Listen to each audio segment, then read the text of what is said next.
Hello! In this video, I'll guide you through the process of adding images in the Elements tab. When you're on the Edit page, you'll notice an Elements option within the editor. Click on it. Once in the Elements section, click on the Image option. You can then select an image that has been previously added, or if you'd like to upload a new one, simply click the Upload button to bring in an image from your file manager. After the image has been uploaded, select it and click on Save Changes.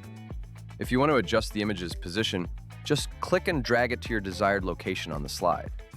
This also allows you to place the image at a specific point on the timeline by dragging it there. You can also resize the image as needed. Whether you want to make it larger or smaller, you can adjust its size and position to fit your requirements. Feel free to add images anywhere throughout your video. That's how you can easily add an image using the Elements tab. Thank you for watching.